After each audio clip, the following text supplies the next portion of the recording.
afternoon session.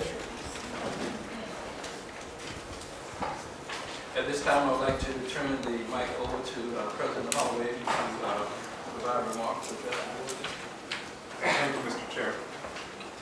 This year's admissions cycle was different from any other year because of two major factors: our switch to the Common App, which resulted in huge increases in applications to all three of our campuses, and the federal government's long delays connected with this rollout of the new FAFSA process, which caused us and other schools to push our acceptance deadline back from May 1st to June 1st. It could have well have been quite a disaster for us. It's early days for a possible summer melt, keep that in mind, but on the whole, we have a very positive story to tell. Enrollment numbers university-wide are higher than at this point last year, and we've seen our out-of-state and international new student enrollments rebound to pre-pandemic levels. I'm also happy to note that among those reporting SAT scores, the average rose by 20 points from last year's new students. In New Brunswick, admit Cummings, the first-year and transfer students who have accepted our offer of admission and have paid their deposits, are up about 9% from this time last year. The admissions numbers for Newark are also strong, with a current year-over-year increase in first-year and transfer admit Cumming of more than 21%. In Camden, admit Cumming for first-year students and transfers is currently about 3% below where it was at this point last year, but this admission cycle will extend through the summer, so we are cautiously optimistic on that front. As you know, Nancy Cantor is completing her tenure at Rutgers Newark and becoming president of Hunter College. Executive Vice Chancellor Jeffrey Robinson is moving into an interim chancellor role for the next year, and we conduct a search for Chancellor Cantor's successor. Search will have a focus on listening and stakeholder engagement, true to our role as an anchor institution in the city of Newark. We've selected a firm who will conduct a closed search, which means we won't make public the names of the finalists. Executive Vice President Prabhas Mogi will co-chair the search, and Chief of Staff Brian Valentine will staff the committee. The search committee will be formed by the end of the summer. I want to offer my thanks and congratulations to Nancy Cantor for her leadership and dedication to Newark over the past decade. I also want to take this opportunity to thank Senior Vice President J McDonald, another member of my cabinet who is leaving Rutgers this summer as he prepares to retire. And I want to congratulate John Hoffman, our Senior Vice President and General Counsel, on his nomination by Governor Murphy to the State Supreme Court. We have several new projects in the works right now. We've launched an artificial intelligence initiative with new hires being made and a cross-disciplinary community forming around studying the societal benefits and implications of artificial intelligence, machine learning, and data science. A civic engagement task force that I commissioned this past year will be making its recommendations to me in the coming weeks. Through a $7 million anonymous gift to the Eagleton Institute, we will explore innovative efforts to help overcome divisiveness in the national discourse and encourage engagement and democracy through social media, instead of having social media sow discord and division. And construction continues on the Helix project in New Brunswick. I want to use the remainder of my comments today to share with the board and the community the work we are doing this summer coming out of a difficult academic year, an academic year that presented challenges for higher education across the nation. Many of the members of our community made meaningful, thoughtful suggestions of how to forge a path forward, and I want to thank them publicly. These groups include Chancellor Conway's Advisory Council on Anti-Semitism and Jewish Life, and Advisory Council on Arab, Muslim, and Palestinian Life, the Jewish Faculty Administrators and Staff Group, another informal group of Jewish faculty members, faculty from Middle Eastern Studies more broadly, and the leadership of the Center for Islamic Life, Hillel, and Chabad, and so many others. We have a world-class faculty, the most dedicated staff in higher education, and a student body unlike any in America. The input we have received from them shows the strength and caring of our community. Last month, I testified before the U.S. House Committee on Education and the Workforce about Rutgers' response to anti-Semitism. During my testimony, I reiterated Rutgers' commitment to battling anti-Semitism, Islamophobia, and hatred in all of its forms. I approached my testimony with an open heart and an open mind. I know that there are things that we could have done better, and I know, too, that at every step of our journey, we prioritize the safety of our students, the protection of our community's First Amendment rights, and the foundational importance of academic freedom. I expressed those principles to the committee on May 23rd, and I underscore them to you today. As I told the committee, I've committed to forming a university-wide advisory group to help us navigate campus tensions and to advise us on programming and how we articulate and demonstrate our principles. I'm working with the chancellors now on the formation of this representative university-wide group. Our executive leadership, staff, and faculty can all benefit from opportunities for training. Some of this training will need to be issue-specific, such as defining and identifying anti-Semitism and Islamophobia. Other training, some of which is already underway, focuses on dialogue across difference, especially dealing with polarizing issues in the classroom, and how to intervene as a bystander witnessing bigotry. Last year, our policies were tested by a combination of protests, hyper-polarized social media activity, and a handful of truly horrendous incidents of targeting. Rutgers is always reviewing its policies to ensure that they are sufficient for our current environment, and this summer is no different. The university is assessing our policies related to time, place, and manner of protests with the prospect of continued unrest in the fall. We are also taking steps to make reporting on bias incidents more transparent. We are in a period of heightened reporting, and that is good. The university has made significant efforts to make it easy to report incidents of bias, because we know that often the hardest step in addressing wrongdoing is speaking up. We are working to provide insight for our community about reports we receive, their nature, and whether or not they are actionable. All of these steps are in addition to our work in responding to requests made by the students with whom we met peacefully, ending the protest last month. So much of what we respond to involves our collective behavior as a community. Since I arrived at Rutgers, I have emphasized civil discourse and public service on behalf of the common good as the attributes I would like Rutgers to be known for. I will continue to advocate for them, now more than ever, and I will continue to use my office to position Rutgers as a national model for higher education. To achieve this vision, our community needs to model the world we want, providing space for shared humanity, for understanding, for listening, and for fostering speech instead of discouraging it. It will be incumbent on each of us to lead the way. You will hear more in the coming weeks about individual aspects of what I have shared today. I see the remaining time to Vice Chair Haynes. Thank you, Mr. President. I'm going to move a resolution about Bill Last. Mr. Chair,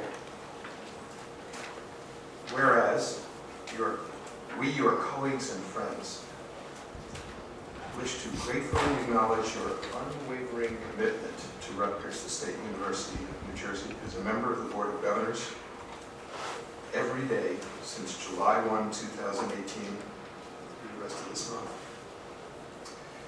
Whereas through your outstanding leadership as Vice Chair of the Board of Governors from 2020 to 2022 and Chair from 2022 to 2024, you have guided this board and this university through numerous challenges and have set a model of service for all current and future board members to follow. And whereas your expertise in community reinvestment and development, your financial acumen, have been invaluable to the university as you provided wise counsel to the board's Committee on Finance and Facilities and the board's Committee on Audit. Whereas your remarkable legacy of devotion to Rutgers. You sure you're not an alumnus? This is not your own one? Are you certain? You were going to continue, Is further epitomized by your incisive contributions as Vice Chair of the Presidential Search Committee that recommended Dr. Jonathan Scott Holloway as the university's 21st president. Whereas you are further appreciated for your extraordinary stewardship as a member of the Board of Trustees from 2011 to 2018, including your tenures as Vice Chair and Chair, during which you led the initiative that studied student financial need and resulted in the establishment of an endowment dedicated to Scarlet Promise grants, with the objective of raising $3 million for need-based financial aid, a goal that was surpassed in just 3 years and since has been blown away. Whereas as a result of your vision, determination, and concern for all Rutgers students, Scarlet Promise grants are now a signature initiative of the university that have allowed numerous individuals to continue their academic pursuits despite financial hardship. Special Pell Grants just for Rutgers kids. Whereas the countless hours of dedicated and exceptional guidance that you've provided to the university administration and to your colleagues on the governing board are reflected in the many other accomplishments attained during your term and are very much appreciated. Now, therefore, be it resolved, the members of the Board of Governors of Rutgers, the State University, express their heartfelt gratitude to William E. Best for his distinguished service on the Board of Governors and extend sincere warm wishes for the future as he continues to support the university community as an emeritus member of the Board of Trustees. I so move. There's a second. Second. Any objections? Unanimous. Thank you very much. Before you start.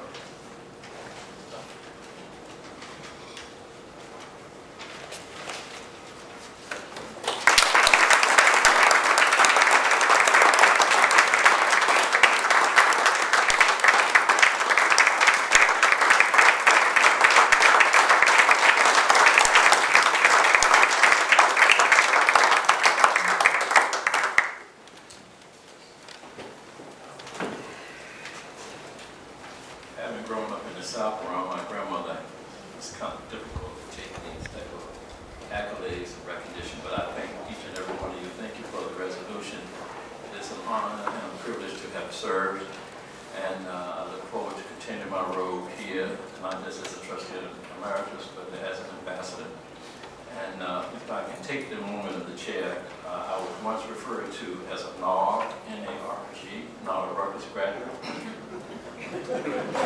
But I carry the passion of the scholar and with the scholar pride. So thank you for that comment, Ms. Cille. Okay, let's move forward. At this time, there's a recognition for Mr. Hean.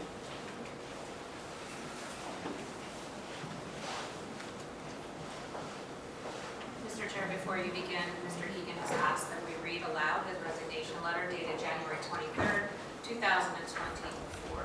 He writes, "Please accept this letter as an official form of resignation from the Rutgers Board of Governors. This resignation will take effect immediately, being January 23rd. It has been an honor and privilege to serve on this board, and I thank Governor Murphy for the opportunity to do so. To the administration and the entire staff and all the hardworking people that help make Rutgers run on a day-to-day basis, thank you for all that you do. To the people I have met and served with on the Board of Governors, I also extend my gratitude in gaining your friendship. I wish Rutgers and all its faculty and students all the best. Go Rutgers." Thank you. Thank you, Ms. Postma. Kevin P. Egan, whereas your colleagues and friends wish to gratefully acknowledge your passion and commitment to Rutgers, State University of New Jersey, as a member of the Board of Governors from February 19, 2021 to January 23, 2024, and whereas through your service on the Committee on Finance and Facilities, Committee on Audit, and Committee on Intercollegiate Athletics, you ensured that the needs of your alma mater were met responsibly and with unwavering care.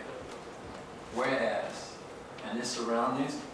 Rutgers and its surrounding communities have benefited greatly from your consummate advocacy for New Brunswick and its citizens.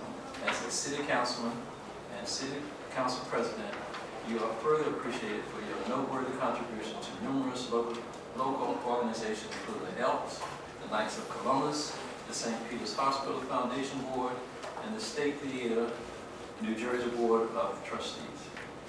And whereas your thoughtful contribution will leave an indelible mark on the university, ensuring that Rutgers upholds its promise of an affordable world-class education while continually striving for the betterment of society. Now therefore be resolved that the members of the Board of Governors of Rutgers, the State University of New Jersey, express their deepest gratitude and heartfelt thanks to Kevin P. Egan for his support of the university and the Board of Governors, and extend their warmest, best wishes for success as he continues his legacy of service in the New Jersey General Assembly, representing the 17th Legislative District, the Board of Governors of Rutgers State University, June 20th, 2024.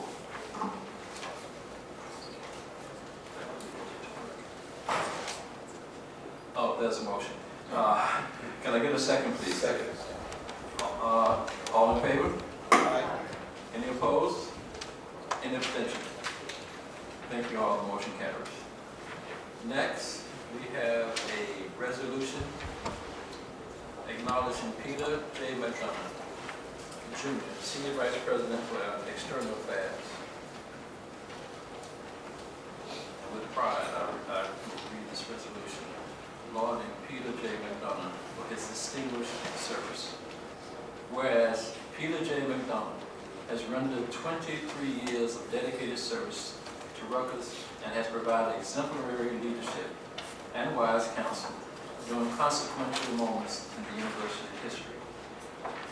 And whereas Mr. McDonald, noteworthy achievements include the accomplishments as Director of Communication for Governor Christine Todd Whitman, Chief of Staff to Congressman Dean Gallo, Executive Director in the New Jersey General Assembly, and consultant to the United States Department of State and the Environmental Protection Agency.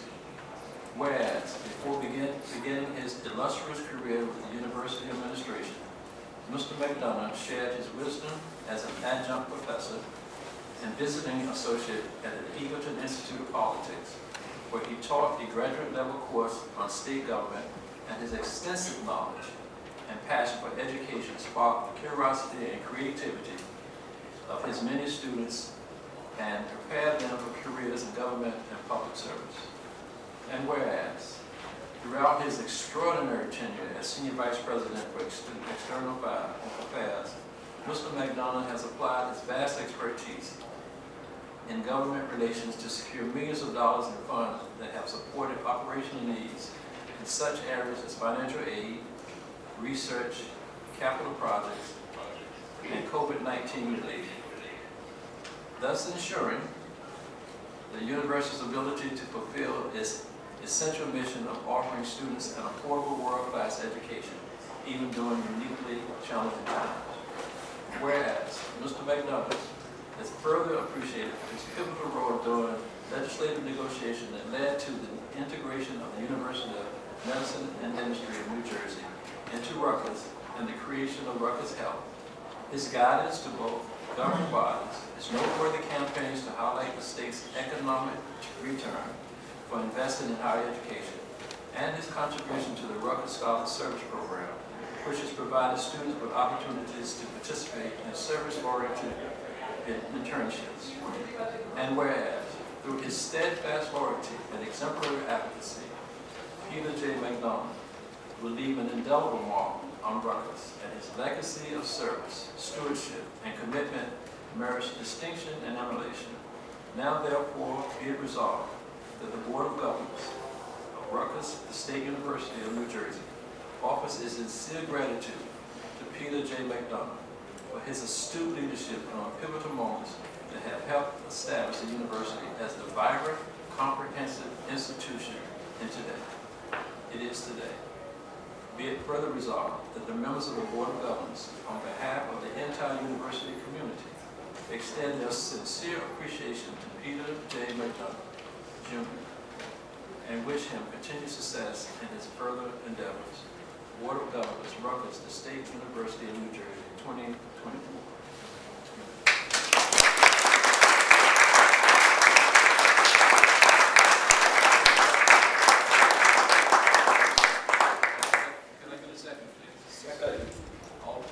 All in favor? Aye. Any opposed? Any abstentions? The motion carries. Congratulations.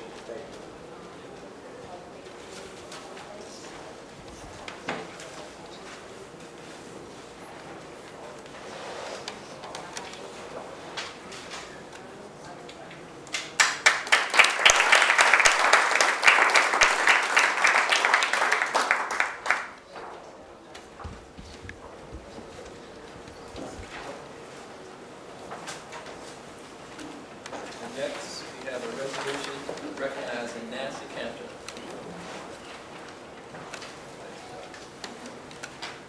We have a resolution recognizing Nancy Cantor, Chancellor of Rutgers University, Newark. Whereas Dr. Nancy Cantor is concluding her outstanding tenure as Chancellor of Rutgers University, Newark, and Distinguished Professor of Psychology following a decade of exemplary service. And whereas, under Chancellor Cantor's superb stewardship, Rutgers University Newark has set a national recognized standard as an anchor institution that is dedicated to its community and which serves to make higher education more inclusive and publicly engaged to collaboration, investment, and scholarship. And whereas Chancellor Cantor has championed numerous transformative initiatives that advance equity and growth, including the Honors Living Learning Community, which emphasizes local citizenship in a global world and goes far beyond grades and test scores to identify talent, RU Newark to run to the top, which has allowed a larger pool of students to pursue an outstanding Rutgers education through financial aid assistance. And the Newark City of Learning Collaborative, which Rutgers partners with local organizations to ensure all residents of Newark have the opportunity to receive a college education. Whereas, always demonstrating her commitment to making Rutgers University Newark a force for positive change, Chancellor Cantor co-founded and co-chairs the Newark Anchor Collaborative, a public-private partnership among the city's anchor institutions, spearheading Express Newark, an exceptional arts program that develops talent and celebrate the city of Newark's rich diversity, and shepherd the third Rutgers Newark Inclusive Innovation Program, which just celebrated the opening of this innovation hub designed to drive innovation in the financial technology industry through research, internship, and local entrepreneurship. Whereas, through her tenure at Rutgers University Newark, Chancellor Cantor has passionately supported students while embodying the university's commitment to social justice through her staunch advocacy for dreamers, establishing the first undocked Rutgers College Fair, and the New Jersey STEP Consortium, which provides a pathway for formerly incarcerated individuals to obtain an education. Whereas Chancellor Cantor has been recognized as a national leader in the higher education through her services as co-chair of the President's Alliance for Higher Education and Immigration Steering Committee and the Anchor Institution Task Force Advisory Council. And she is a recipient of the New American Colleges University's prestigious Ernest L. Boyer Award. And whereas a renowned social psychologist, Chancellor Cantor is recognized for her scholarly contribution to the understanding of how individuals perceive and think about their social world and pursue personal goals, and how they regulate their behavior to challenge social environments. And she is highly sought after. She is a highly sought after lecturer among universities as anchor institutions in their communities. And whereas Chancellor Cantor has left an indelible mark on Rutgers University Newark, and her leadership and counsel have been an immeasurable benefit to all members of the Rutgers community. Now, therefore, be resolved that the Board of Governors of Rutgers, the State University of New Jersey, express its gratitude to Nancy Cantor for her visionary leadership, as well as her praiseworthy contribution, which have enhanced the stature of Rutgers, the State University of New Jersey. Be it further resolved that the Board of Governors, on behalf of the entire university community, extends its best wishes to Nancy Cantor for her success and her future endeavors as president of Hunter College. Board of Governors, Rutgers, the State University of New Jersey, June 20, 2024. Can I get a motion to approve? Can I get a second, please? Second. All in favor? Aye. Any opposed? Any abstention? The motion carries. Thank you.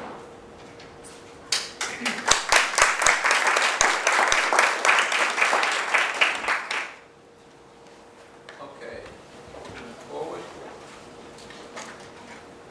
At this time, I would like to acknowledge and thank this year's Senate and student representatives to the Board of Governors, Dr. Adrian Simons, Dr. Heather Pierce, Ms. Savannah Searcy. Dr. Simons served as chair of the University Senate for the past 2 years. Dr. Pierce and Ms. Searcy have both served 1 year, and they were re-elected by the University Senate to serve as representatives to the Board of Governors in the upcoming year. Thank you for your service.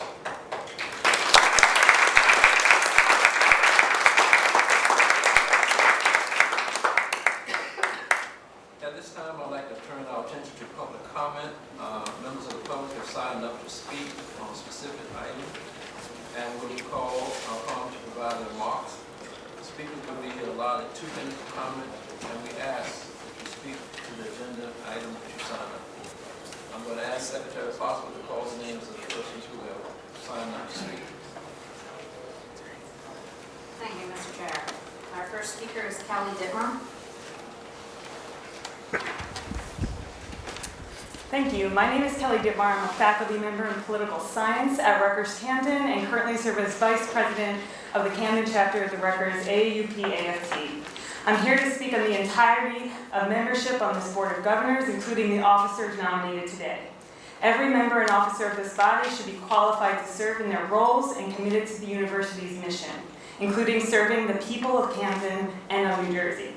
They should also be committed to executing the responsibilities of this body and representing the university honorably outside of these walls. Unfortunately, Mr. Tambuzzi falls short on all of these fronts. While he has been appointed to represent Camden on this board, he has not been a resident of our campus's county since June 2022 and is thus ineligible for this seat based on the conditions of his appointment. To make matters worse, Mr. Tambuzzi has now been indicted for criminally preying on Camden's residents, the very community that he is supposed to represent on this board. Our Rutgers Camden faculty, students, and staff have repeatedly pushed the university to address these inequities across campuses, as well as to do better in supporting and uplifting the Camden community. This is impossible when we don't have legitimate representation on this body, and even worse, when one of its members embodies the very disrespect for Camden that has for too long permeated the university. As a faculty union, we'll continue to fight for Camden, our campus, and the broader community, and that includes calling clearly and repeatedly for the immediate resignation or removal of Mr. Tambuzzi from the Board of Governors. We call on all members of this board and its officers who are up for nomination today to support and help facilitate this call in order to uphold the legitimacy and reputation, not only of this board, but of our university. Thank you.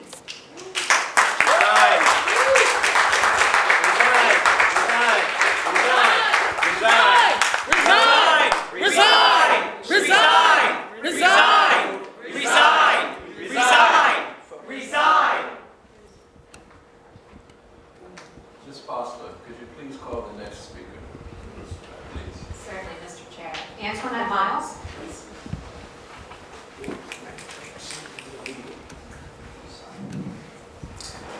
Good afternoon, Board of Governors. My name is Anon Miles, and I serve as the State Director for the New Jersey Working Families Party. I'm also a resident of Pennsauken, New Jersey in Camden County. I appreciate the Board of Governors dialogue here today about scholarship, leadership, integrity, and making sure that Rutgers is a strong institution that upholds those values. The officers that are being nominated here today play a critical role in that. And that is why I'm coming before you today, because of the egregious alleged conduct of the member of the Board of Governors and the threat that that conduct poses to Rutgers University. As you have no doubt seen, Board of Governors member Bill Tambuzzi earlier this week was indicted in one of the most sweeping public corruption investigations in New Jersey history. New Jersey deserves to have better representation on the Board of Governors, and the officers that are being elected here today are supposed to uphold those values. We have seen how, as Tambuzzi, as a personal attorney to political boss George Norcross, played an integral role and is accused of being part of a scheme and a broader enterprise to enrich political allies and, of course, against the wishes of Camden residents themselves. We know that Tambuzzi is already a subject of a lawsuit from Rutgers Faculty Union because they are challenging his residency requirements as a member of the board representing Camden County. Rutgers, as our state's premier public research university, it should not be sullied any further due to its connection with Bill Tambuzzi and the corrupt machine he represents. That is why today we are asking that Bill Tambuzzi directly step down from his position as a member of this board, in addition to the joint board of the Rutgers University, Camden, Rowan University Board of Governors, and the Camden Board of Directors. You need to protect the reputation of this public institution. If he does not resign on his own, it is incumbent that this body and that this administration of Rutgers explore every avenue for removing him. including by withdrawing opposition to ongoing litigation by the Rutgers AAUP-AFT labor union. It should be possible for the university to end this association with Tambusi so that we can move forward with a board of governors that is truly fulfilling the mission of this university and has an individual who is worthy of serving on the board of governors. Thank you. Resign, resign, resign, resign, resign, resign, resign, resign.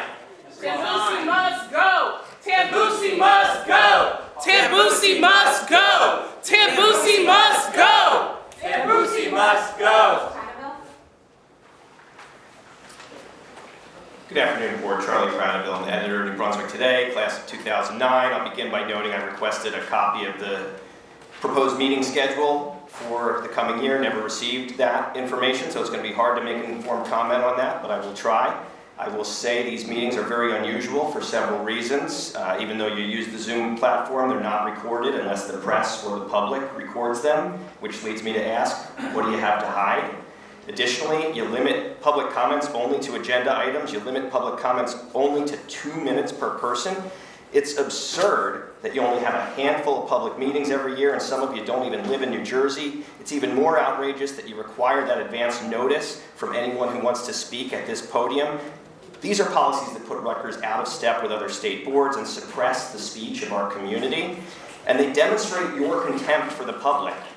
But now let's talk about corruption. I'll draw your attention to Rutgers Senate Report S2308 regarding unethical behavior at these meetings, including the move where Mr. Tambusi was appointed to the Camden board in secret. As you all know, Mr. Tambusi was recently indicted for racketeering. I've reached out to the Rutgers administration for a comment on that indictment and sadly did not even get the courtesy of a response. I hope you will respond today on behalf of our university. Under the leadership of then-chair Mark Angelson, the board, of course, refused to name Mr. Tambusi, refused to say his name as the appointee when asked specifically for this information at the meeting by me. You, Mr. Angelson, engaged in obstruction to install Mr. Tambusi on that board. It looked bad and it was corrupt. Whenever corruption is revealed, we need our leaders to change course, learn from past mistakes, and move forward. Instead, this board actively promotes and celebrates its corruption, giving yourselves honorary degrees and securing special personal benefits for yourselves. Look no further than the giant portrait on the wall of Vice Chair Angelson. How much money was spent on that disgusting thing? If you're not ready to stand up to the corruption and call it out, then you're part of the problem and you should resign from this board. The state of New Jersey and the Rutgers community deserves so much better.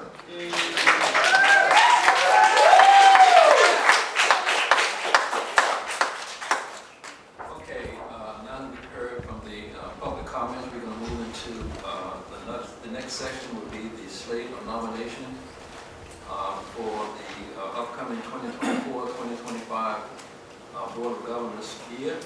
I'm going to ask at this point if Ms. Towers, please.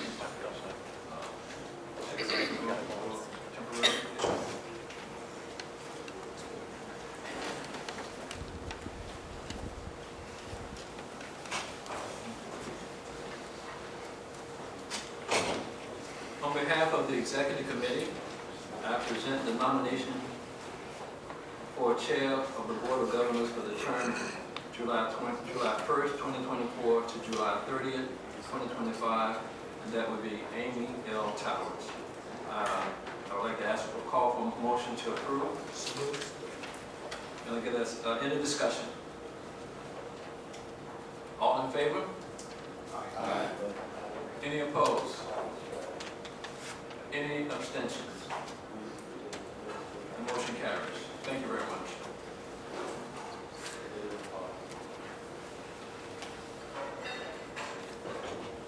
Congratulations, Amy Towers.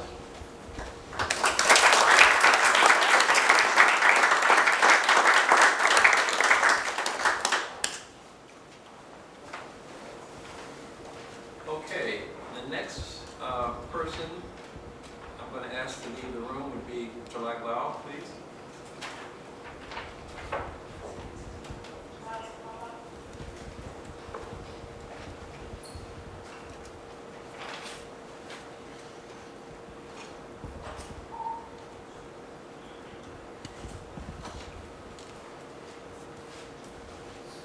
On behalf of the Executive Committee, I present the following nomination for Vice Chair of the Board of Governors for the term July 1st, 2024 to June 30th, 2025.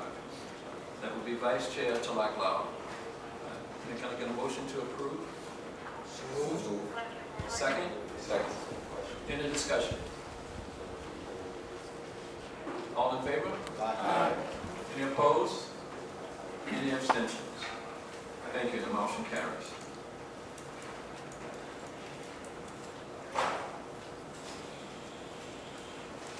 Congratulations, Dr.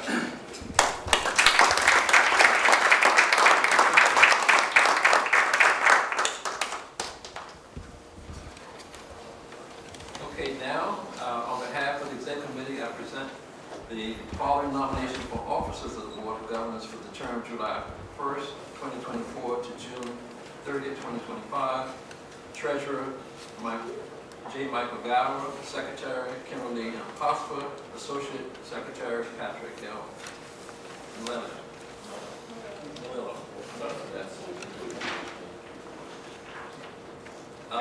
Can I get a motion to approve?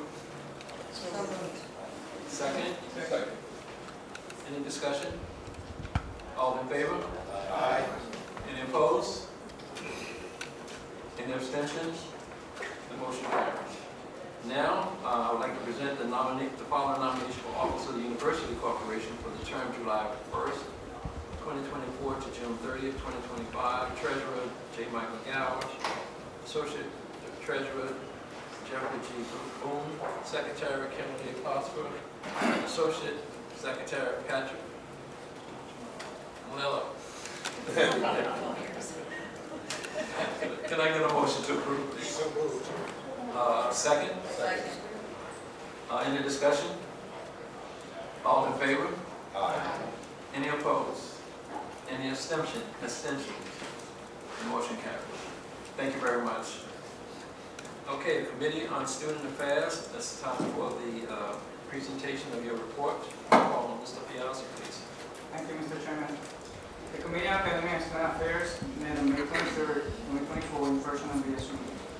The committee received an update on strategic initiatives and Rutgers Medical School integration from Dr. Brunswick, Chancellor of Rutgers Biomedical and Health Sciences. Chancellor Strong began by reviewing RBHS's strategic plan, highlighting the plan's mission, and values, as well as 9 key strategic goals and 4 mission-based goals. Chancellor Strong then shared an update on National Institutes of Health Awards, announced that Rutgers Cancer Institute of New Jersey was awarded another 5-year designation from the National Cancer Institute, discussed the renewal of the Clinical and Translation Science Award, and updated the committee on the Rutgers Health brand marketing campaign. Chancellor Strong continued by updating the committee on the RPHS's master plan. He reviewed several projects including the medical science building renovation and planned future development north, as well as an update on the construction of the Rutgers Health Building at the Health and Life Science Exchange District in Brunswick. Chancellor Strong then updated the committee on the integration of the university's 2 medical schools into the Rutgers School of Medicine, which included a review of the accreditation process and the principles of integration process. He also updated the committee on the work of various integration task forces, outreach efforts, and the anticipated timeline. Chancellor Strong concluded his report with a review of current profiles by school and updates on Rutgers J Barnabas Licensed Health Programs Class of 2024, March Day, and Rutgers Health Service. Next, Dr. Carlos Modi, Executive Vice President for Academic Affairs, presented a proposed resolution approving revisions to the University Policy 10.1.5, research centers and institutes, and review the changes to the policy. The committee agreed to endorse the resolution for board approval and be placed on the consent agenda. Dr. Francine Conway, Chancellor of Rutgers University in New Brunswick, then presented the proposed resolution establishing a Bachelor of Arts in Speech and Human Sciences and Linguistic Degree Program at the School of Arts and Sciences at Rutgers, New Brunswick. Chancellor Conway informed the committee that the program prepares undergraduate students for careers as speech language pathologists or algorithmists. The committee agreed to endorse the resolution for board approval and have been placed on consent. Next, Dr. Sandra Rich Chancellor for Academic Affairs and Provost of Rutgers University Campus, recorded on the graduate certificate in Liberal Studies, as well as a nomenclature change for the Master of Science in Finance Wealth Management draft to financial planning. Chancellor Conway then provided updates on a number of academic programs, including the Speech and Hearing Sciences Certificate at the School of Arts and Sciences in Brunswick, the non-thesis Bachelor of Science in Animal Science, Master of Science in Toxinology and Animal Biosciences at the School of Environmental and Biological Sciences and School of Graduate Studies. The cooperative combined degree program in biomedical engineering between Rutgers and the Rutgers and the College University at the School of Engineering and School of Graduate Studies. The change of the name of the Bachelor of Fine Arts in Digital Filmmaking at Mason Rose will there, the Bachelor of Fine Arts in Filmmaking, and a program title change for a Master of Science in Environmental Engineering to the Master of Science in Environmental Engineering.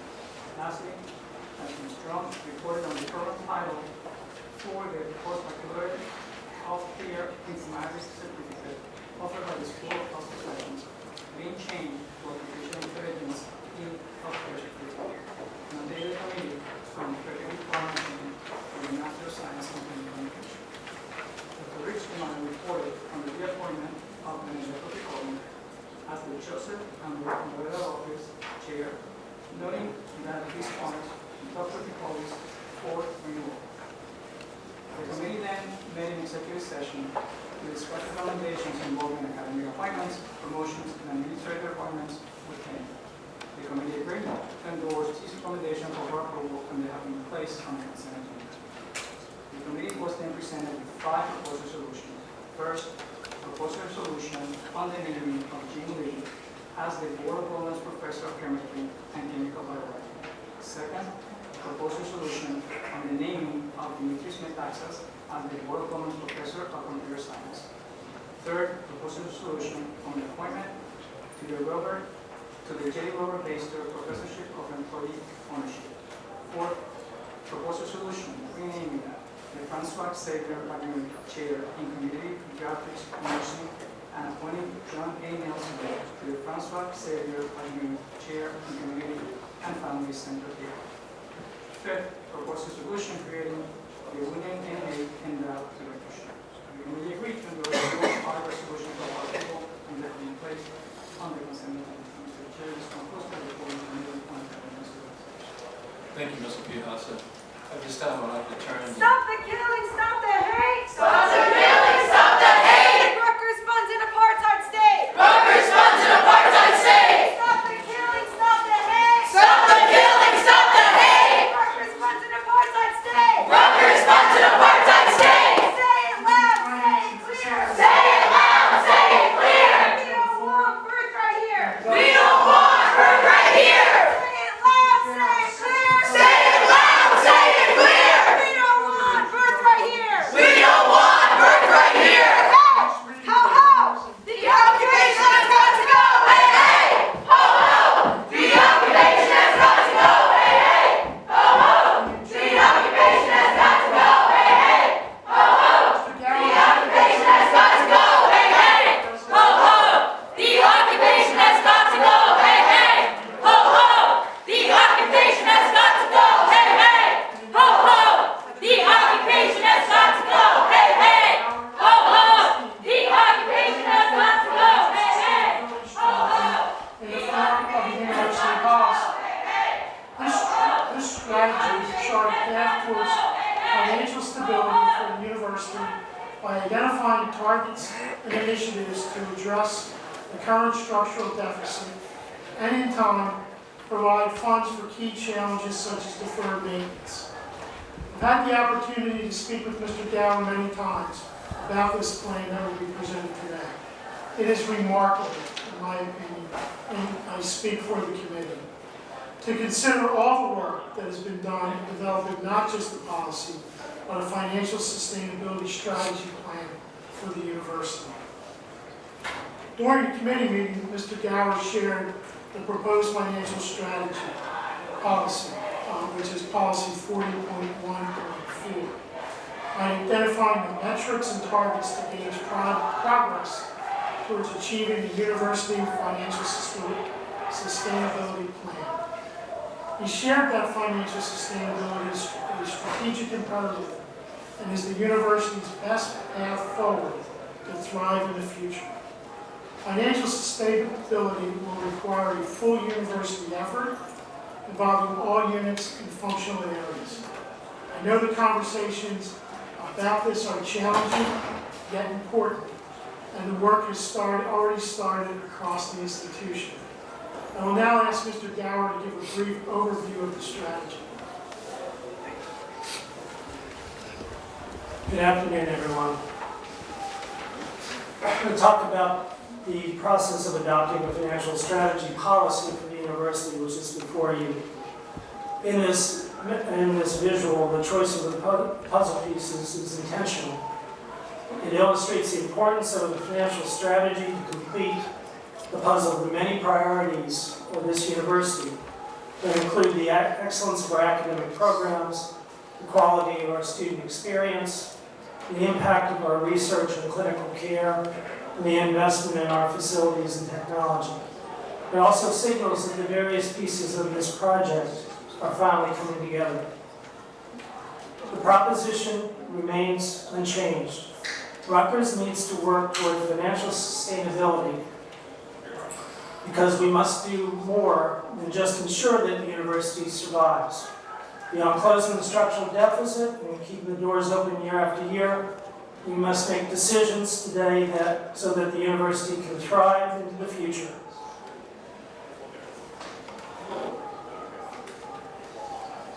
That the university is facing a structural deficit is not new information. That said, the existing structural deficit, the tip of the iceberg, if you will, is just one facet of the many challenges that lead me to stand before you today to propose this policy. As the image suggests, the problem is always deeper and more complex than we can see on the surface. Underlying challenges that contribute to the university's financial challenges and complicate our ability to provide our mission and extricate ourselves include facilities that no longer fit their purpose, technology that is out of date, organizational program efficiencies, and other things that are mentioned here. Of course, this is not the only way where we measure where Rutgers stands. When we compare internal benchmarks related to technology and facility needs versus current spend and future capacity, we underperform those goals substantially. Hearing all this, one may be thinking the university has reserves and an endowment that can be used in this case. The reality is we have used available resources and we've already drawn down reserves for current use while we progress towards financial sustainability. However, at the current pace, reserves will not be able to cover deficits indefinitely. And this is not about just now or the next year or two. A recent risk assessment, the university highlighted top risks. The top risks being deterioration of facilities, the failure to develop new programs, and cost increases among the highest issues, but also things such as poor data management, recruitment challenges, cybersecurity, enrollment challenges, and reduction in state funds. This risk assessment does not reflect risks from my perspective, or those of the risk-related leadership roles of data consultants. This was an amalgamation of what members of the university community, in this case, the President's Cabinet and the cabinets of each of the chancellors had to say.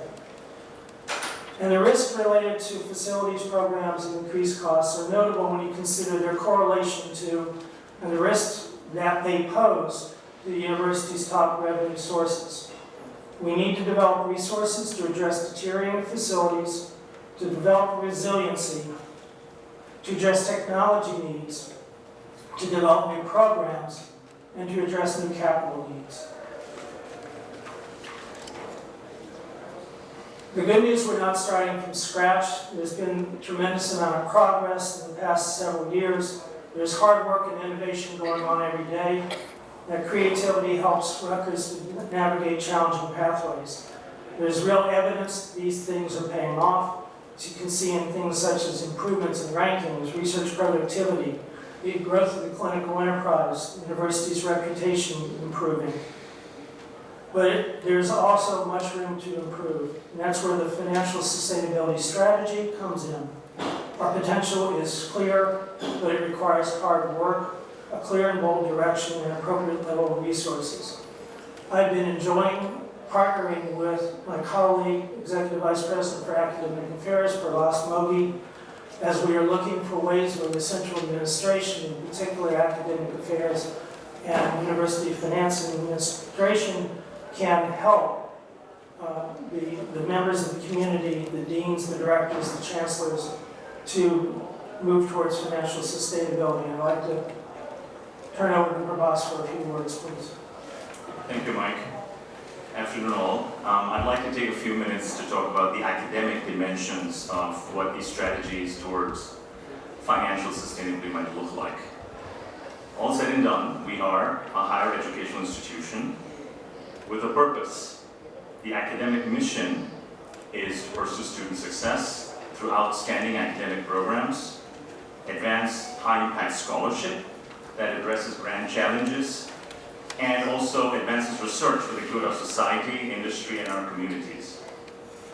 We all agree on that. An important part of working on this particular project is thinking about our local and collective aspects of financial sustainability. It begins with understanding who we are as an academic institution, who our academic constituents are, and what our academic products look like. We need to understand what we at Rutgers do uniquely well, areas where we can lead and offer unique educational pathways, but we also need to incorporate expertise from our internal and external stakeholders. There are copious stakeholders in New Jersey, our faculty, staff, alumni, partners in this endeavor. We have 29 decanal units, 4 chancellor-led units, each with their specialized missions and contexts. We would want to understand our academic outcomes and then work coordinately to strengthen our financial resilience. The premise is that we will be stronger together and will have opportunities to capture collectively in this pursuit in a very intentional way. Now, these academic outcomes manifest in terms of the things that you might intuitively associate with: student graduation, persistence, student outcomes, access. We would want to layer on top of this our academic programs, and then the things that we need to invest in, our personnel. We need to invest in financial aid for our students. We need to invest in faculty hiring, their advancement, their scholarship outcomes.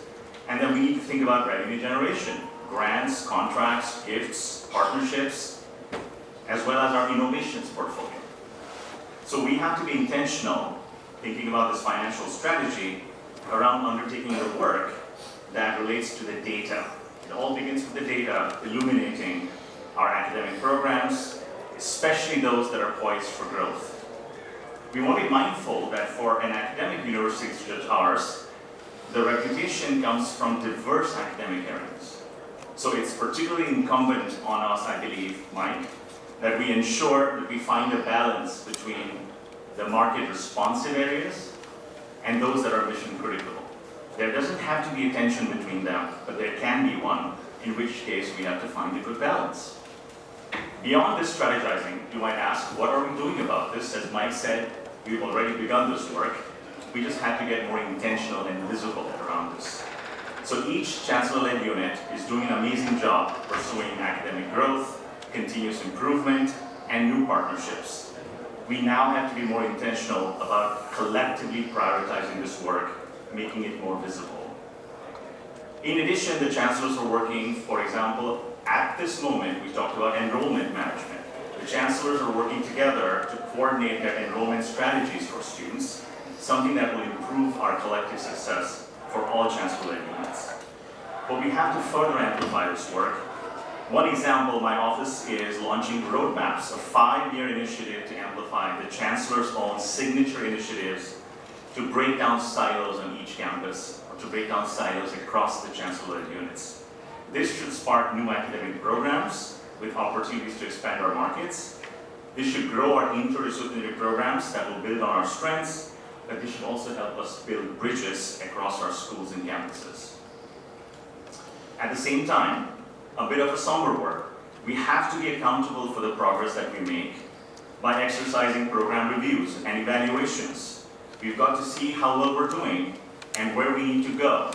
Which programs need to be revitalized to meet student demands or intellectual challenges, and where we ought to streamline underperforming programs, centers, or institutes that are no longer mission responsive. So in the coming years, Mike and our team will have annual goals to prioritize our new programs, our collaborations at scale, and continuous improvement, what that might look like to improve our effectiveness and our efficiency.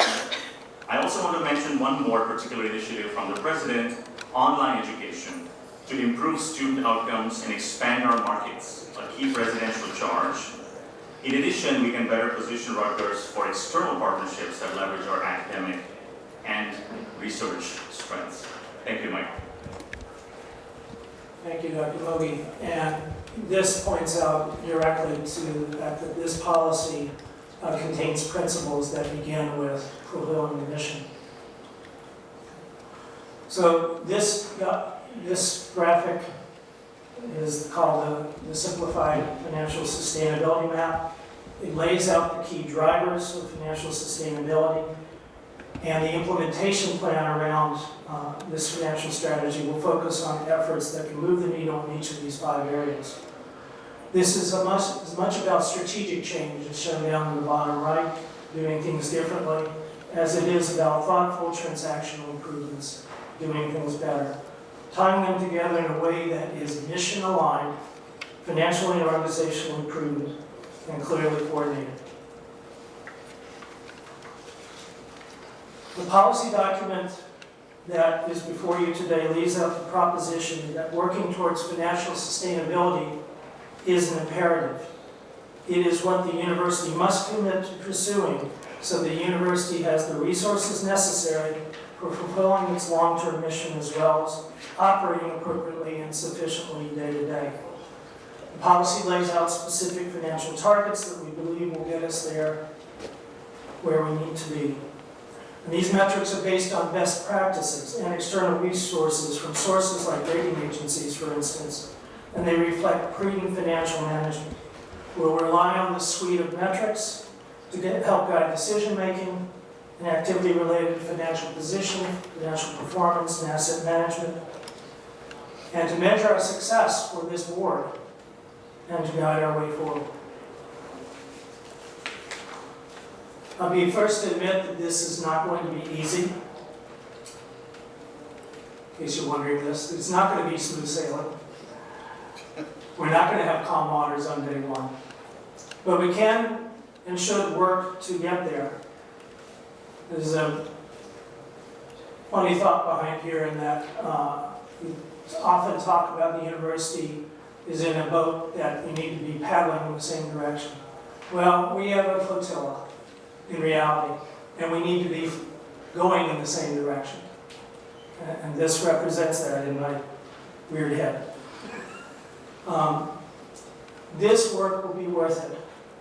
We collectively should be working towards to ensure that Rutgers doesn't just survive getting by doing more and more with limited resources, but we can and should put Rutgers into a position to thrive. If this policy is approved today, we are poised to move forward with the development of a set of projects that can be implemented to help us achieve the targets the policy sets out. Mr. Kendrickson. Thank you. Mr. Chair, the Financial Sustainability Strategy Plan, guided by the proposed policy, is one of the most important initiatives that the university administration could undertake. As chair of the Committee on Finance and Facilities, speaking on behalf of both myself and my committee, I commend President Holloway, Mr. Gower, and his extended team on the work that has been done to date. I recognize, as does the committee, that the effort that will be needed for the university to embrace the concept of financial sustainability and the actions to achieve it will be substantial. In my thinking, it's an absolute necessity. Mr. Chair, I move the resolution to approve the financial strategy policy found under tab F. Can I get a second, please? Any discussion? All in favor? Aye. Any opposed?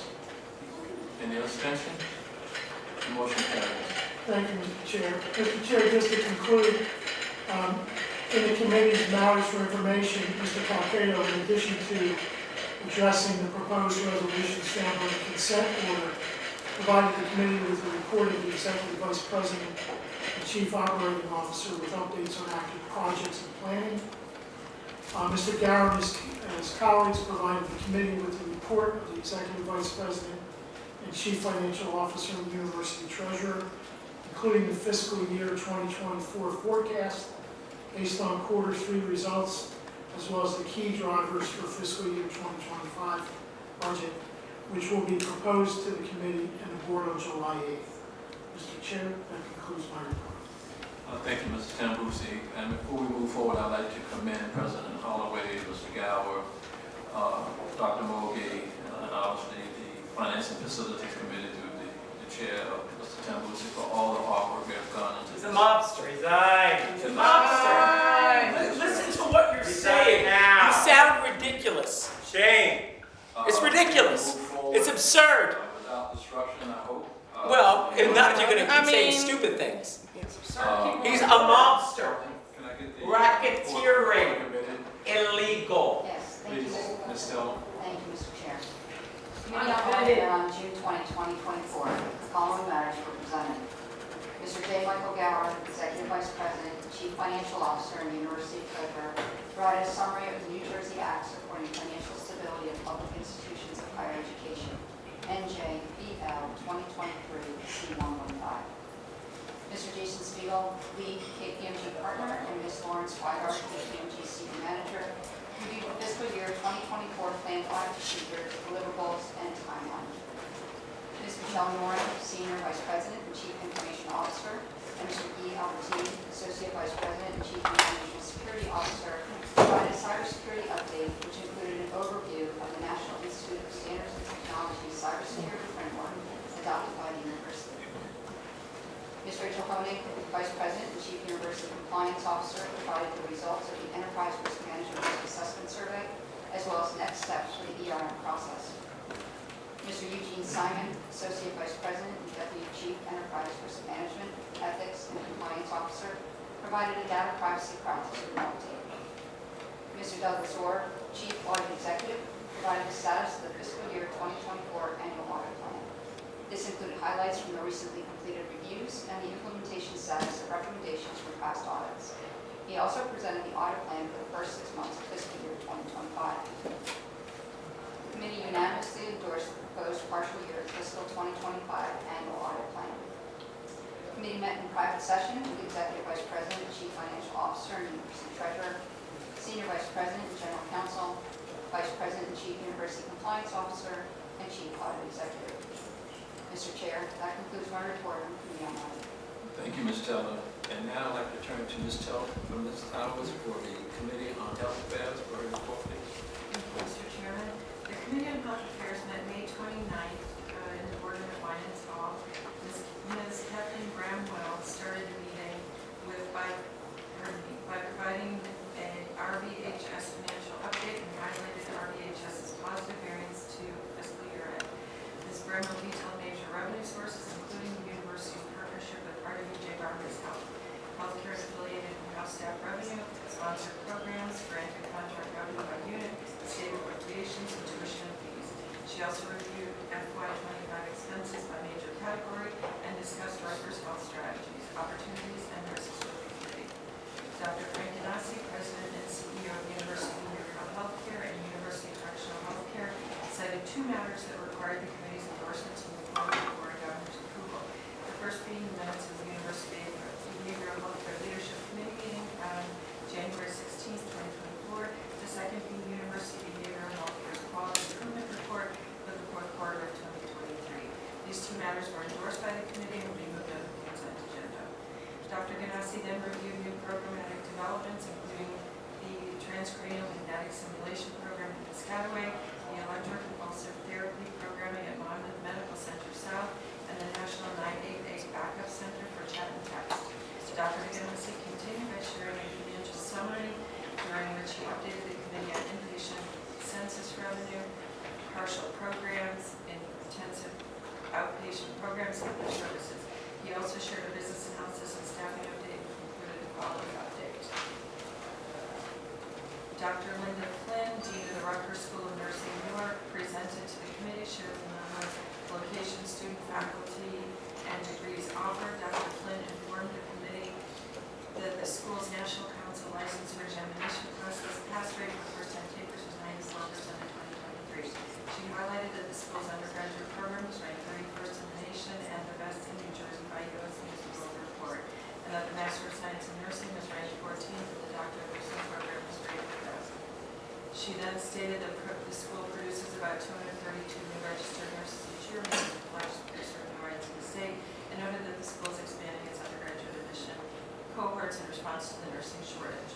Dr. Brian Strong, Chancellor for Rutgers Biomedical Health Sciences and Executive at Brunswick Medical Affairs, provided an RBHS progress report. Chancellor Strong discussed the renewal of the Clinical and Translational Science Award, noting that the New Jersey Alliance for Clinical Translational Science, which is led by Rutgers, was one of 60 institutions in the nation to receive CTSA funding and is the first entity in New Jersey to receive CTSA. Chancellor Strong then shared an update on Rutgers health branding, fundraising, student success, faculty accomplishments and awards, the hiring of a new Vice Chancellor for Communications and Marketing, preparations for the Rutgers School of Medicine, the opening of a new Brett Behavioral Health Treatment Center in Tree. Chancellor Strong then introduced Dr. Joe Barone, Dean of the Ernest Marys School of Pharmacy, Dr. Shauna Hudson, Vice Chancellor for Dissemination and Implementation of Science, and Senior Associate Dean of Population Health Research at Rutgers Medical School, who provided the committee with an update on the Rutgers Health Strategic Plan.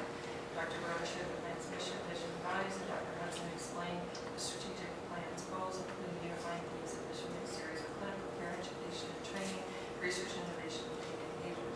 Dr. Barone and Dr. Hudson then detailed the implementation and monitoring assessment team and its committees, reviewed the strategic plan's timeline progress, highlighted some project milestones and overall progress, and discussed some key accomplishments. This concludes the report of the affairs from Mr. Chairman. Thank you, Ms. Howells.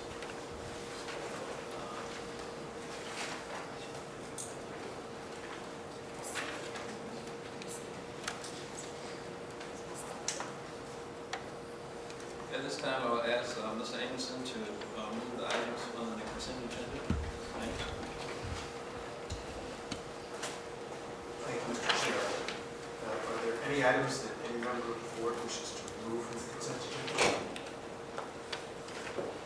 Hearing none, upon recommendation of the Executive Committee, the Committee on Academic and Student Affairs, and the Committee on Finance and Facilities, I move that the board approve the items contained in the consent agenda. Thank you, Mr. Anderson. Can I get a second, please? Second. All in favor? Aye. Any opposed? Any abstentions? The motion carries. At this time, I would like to call on Dr. Doherty to present a report of the Camden Board of Directors, please. Thank you, Mr. Chair. The Camden Board of Directors met on January 25th in person and virtually on May 6th. On January 25th, Mr. Matthew Brodsky and Ms. Aileen Gordon, undergraduate and graduate student representatives to the Camden Board of Directors, shared their experiences as students at Rutgers University Camden. Mr. Brodsky, a senior majoring in political science, discusses internships with Congress members, as well as his service as president of the Rutgers University Camden Student Government Association, and stated that he's working toward a career on Capitol Hill. Ms. Gordon, a PhD student in childhood studies, who earned her bachelor's and master's degree in criminal justice at Rutgers University Camden, is a non-traditional student who discussed the importance of Rutgers Camden's culture of care and mentorship to her success. Chancellor Antonio D. Tillis reported on enrollment before updating the board on Rutgers University Camden's celebration of its 100th anniversary in 2026. Chancellor Tillis then shared an update on Rutgers University Camden's 2023 to 2028 strategic plan and his last 4 15 and 5 initiatives. He also reported on the Carnegie R2 research enterprise and highlighted noteworthy accomplishments by Rutgers Camden students. Chancellor Tillis shared alumni updates and reported on community engagement efforts. He then reported that Rutgers University Camden has earned the 2024 Richard Orlowski Award for Institutional Transformation from Campus Compact. He concluded by sharing grant awards and then answered questions from board members. Next, Dr. Kwang Lee, professor of biology, shared a presentation on the $2.5 million grant he received from the Howard Hughes Medical Institute to advance work on inclusive excellency in STEM education at Rutgers Camden. Dr. Lee shared some background on the grant and how it will be used, adding that Rutgers Camden was only one of 6 universities nationwide to receive this prestigious funding. Mr. Jeffrey Nash, CEO of the Rowan University Rutgers Camden Board of Governors, provided a brief overview of the New Jersey Medical and Health Sciences Education Restructuring Act. He then reviewed some projects that will encourage economic development in Camden and answered questions from board members.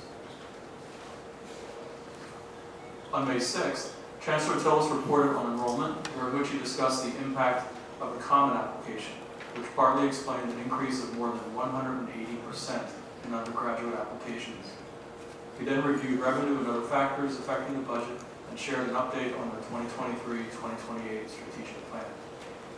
Next, Chancellor Tillis presented on his 15 and 5 initiatives, as well as grant and award applications, noting robust participation among Rutgers Camden faculty, staff, and students. He then reviewed Rutgers Camden's efforts related to internationalism, shared noteworthy achievements by Rutgers Camden faculty, staff, students, and alumni, and reported on the campus's standing in the U.S. News and World Report rankings. Noted that they are some of the highest rankings Rutgers Camden has ever earned, and that Rutgers Camden placed in the top 50 among public universities. Next, Mr. Chuck Bright, Vice Chancellor for Advancement, reviewed fundraising at Rutgers Camden and noted that the fiscal 24 goal was $4.5 million and that the campus took in more than $10 million as of April, a 31.5% increase from the prior fiscal year. Mr. Wright shared a breakdown of the sources and types of funding and presented an update on the alumni engagement. He concluded by discussing preparations for fiscal 25. The board then heard from Dr. Thomas Risch, Vice Chancellor for Research, who presented on recent research accomplishments at Rutgers Camden. Dr. Risch discussed the growth in research and nature of that growth. He emphasized that while there has been a downward trend in the number of proposals, there has not been a decrease in the value of proposals. Dr. Risch also discussed Rutgers Camden's efforts to move from a Carnegie R2 status toward an R1 research university. Finally, Mr. Paul Boyd spoke about his 2024 Truman Scholarship. Mr. Boyd expressed his appreciation to the Board of Directors, President Holloway, Chancellor Tillis, and others at Rutgers Camden for their support. Mr. Chair, this concludes the report of the Camden Board of Directors. Thank you, Dr. Doherty. At this time, I will ask Mr. Gower to give a report on the Joint Committee on Investments, please. Thank you, Mr. Chair. The Joint Committee on Investments met on June the 3rd. Chief Investment Officer J McDonald discussed the mechanics of the asset allocation model and assumptions used for that. Following an informative discussion, the committee finalized its asset allocation plan for fiscal 25. The committee also performed its annual review of the investment policy statement, and no changes were recommended. There was then review of the performance of the long-term investment pool through March 31st, 2024 for the 1, 3, and 5-year periods respectively. The long-term investment pool returned 12.8%, 4.4%, and 8.1%. There was also discussion about several updates regarding portfolio investments, as well as updates on recent investment activities, portfolio liquidity, and the pipeline. Mr. McDonald also reviewed the portfolio watch list and recommended several redemptions for the portfolio's diversifying strategies and opportunistic credit asset classes as the long-term plan is executed. The committee endorsed these recommendations. Mr. McDonald then reviewed the manager recommendation for the investment up to $30 million. After a thorough discussion, the committee endorsed that recommendation. Mr. McDonald then discussed operating matters regarding the investment office, and the committee met the executive session. Mr. Chair. Thank you, Mr. Galvin. At this time, I will ask Dr. Simons for the report for the University Senate, please.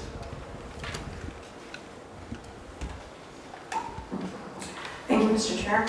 The University Senate met on March 22nd and April 26th via Zoom. The Senate passed 9 reports and the following resolutions, all of which the text is available on the Senate website.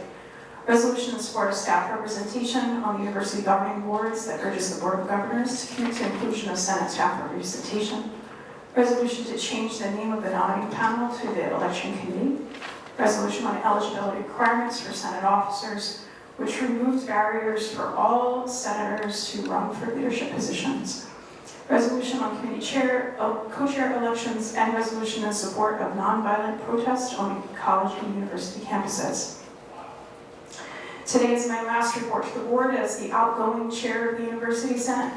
I thank the Senate for the privilege to serve as chair and represent the views of elected senators across faculty, staff, student, and alumni ranks within this room.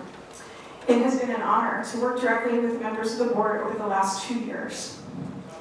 Thank you to President Holloway, the Cabinet, the EVPA's office, the chancellors, the Office of the Secretary, and the multiple staff, executive assistants, and administrative assistants with whom I have so closely worked and who have made me feel very welcome in this building. Thank you to the Chairman of the Board for continued engagement despite differences of opinion, and to Committee Chairs Heather Taylor and Jose Piazza for your inclusive leadership. It has been my privilege to serve alongside 2 tireless advocates, Dr. Heather Pierce and Stefania Searcy, who represent their constituents adeptly. Thank you to Heather and Stefania for their advocacy and steadfastness on this journey, especially at challenging moments. It will come as no surprise to this board that both Heather and Stefania were re-elected to Senate representatives to the board, and I congratulate them on that very difficult feat. I have the utmost confidence in these leaders to continue to elevate the voices they represent and to encourage you as the board to lean into your established partnership with these bold leaders to make meaningful change.